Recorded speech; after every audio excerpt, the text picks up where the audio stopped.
Hello hi namaste welcome to my channel just manifest. ಗುಪ್ತ ನವರಾತ್ರಿಯಲ್ಲಿ ಮಾಡಬಹುದಾದಂತಹ ಇನ್ನೊಂದು ವಿಶೇಷವಾದಂತಹ ಪೂಜೆಯನ್ನು ಇವತ್ತಿಗೆ ಹೇಳ್ತಾ ಇದ್ದೀನಿ. ಗುಪ್ತ ನವರಾತ್ರಿಯಲ್ಲಿ ವಿಶೇಷವಾಗಿ ಕನ್ಯಾ ಪೂಜೆಯನ್ನು ಮಾಡ್ತಾರೆ.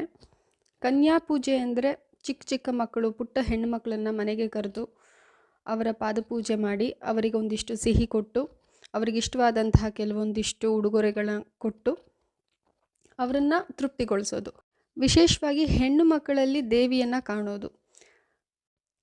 ಮೊದಲಿಗೆ ನಮ್ಮ ಮನೆಯಲ್ಲೇ ಹೆಣ್ಣು ಮಕ್ಕಳಿದ್ರೆ ಅವರಿಗೆ ಈ ಪೂಜೆಯನ್ನು ಮಾಡ್ಬೋದು.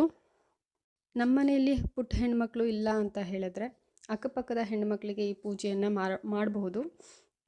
ಅವ್ರ ತಾಯಂದ್ರಿಗೆ ಮುಂಚಿತವಾಗಿಯೇ ಈ ಥರದೊಂದು ಪೂಜೆ ಇದೆ ಅಂತ ಹೇಳಿ ಅವರನ್ನು ಮನೆಗೆ ಕಳಿಸ್ಕೊಡಿ ಅಂತ ಹೇಳಿರಬೇಕು. ಅವರು ಕೂಡ ಸಂತೋಷವಾಗಿ ಕಳಿಸ್ಬೇಕು.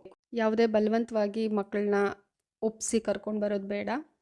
ಆ ಹೆಣ್ಣು ಮಕ್ಕಳಿಗೆ ಮುಂಚಿತವಾಗಿ ತಲೆ ಸ್ನಾನ ಮಾಡಿಕೊಂಡು ತಯಾರಾಗಿ ಬರೋದಕ್ಕೆ ಹೇಳಬೇಕು.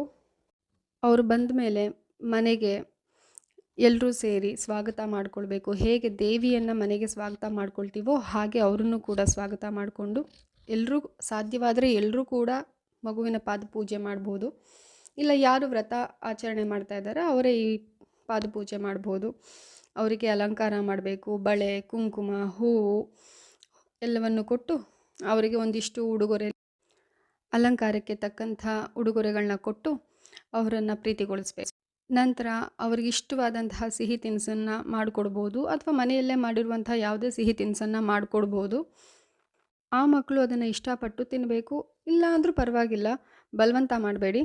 ಎಷ್ಟು ತಿಂತಾರೆ ಅಷ್ಟೇ ತಿನ್ಬೋದು. ಮನೇಲಿ ಮಾಡಿರುವಂತಹ ಅಡುಗೆಗಳನ್ನ ಅವರಿಗೆ ಬಡಿಸ್ಬೇಕು, ನೀವೇ ತಿನ್ನಿಸ್ಬೇಕು. ನಂತರ ಅವ್ರ ಕೈಯಲ್ಲಿ ಒಂದಿಷ್ಟು ಅಕ್ಷತೆಯನ್ನು ಕೊಟ್ಟು ಅವರ ಪಾದಪೂಜೆ ಮಾಡ್ತಾ ಅವರಿಗೆ ನಮಸ್ಕಾರ ಮಾಡ್ತಾ ನೀವು ಅವರ ಕೈಯಿಂದ ಅಕ್ಷತೆಯನ್ನು ಹಾಕಿಸ್ಕೊಳ್ಬೇಕು. ಈ ರೀತಿಯಾಗಿ ಸರಳವಾಗಿ ಕನ್ಯಾ ಪೂಜೆಯನ್ನು ಮಾಡಬಹುದು. ಇದು ಅಕ್ಕಪಕ್ಕದ ಹೆಣ್ಮಕ್ಳಿಗೂ ಮಾಡಬಹುದು. ನಮ್ಮ ಮನೆಯಲ್ಲೇ ಇರುವಂತಹ ನಮ್ಮ ಮಕ್ಕಳಿಗೆ, ಹೆಣ್ಣುಮಕ್ಕಳಿಗೆ, 8 ವರ್ಷದ ಹೆಣ್ಣುಮಕ್ಕಳಿಗೆ ಒಳಗಿರುವಂತಹ ಹೆಣ್ಣುಮಕ್ಕಳಿಗೆ ಅಥವಾ 10 ವರ್ಷದ ಒಳಗಿರುವ ಹೆಣ್ಣುಮಕ್ಕಳಿಗೂ ಕೂಡ ಯಾರು ಋತುಮತಿ ಆಗಿಲ್ಲದೆ ಇರುವಂಥ ಹೆಣ್ಣುಮಕ್ಕಳಿರ್ತಾರೆ ಅವರಿಗೆ ಕನ್ಯಾ ಪೂಜೆಯನ್ನು ಮಾಡಬಹುದು. ಇದರಲ್ಲಿ ಯಾವ ಲೋಪವೂ ಇಲ್ಲ.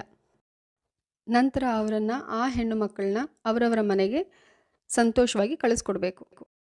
ವಿಡಿಯೋ ಇಷ್ಟ ಆಗಿದ್ರೆ ಲೈಕ್ ಮಾಡಿ, ಶೇರ್ ಮಾಡಿ ಆ್ಯಂಡ್ ಸಬ್ಸ್ಕ್ರೈಬ್ ಮಾಡಿ. Thank you.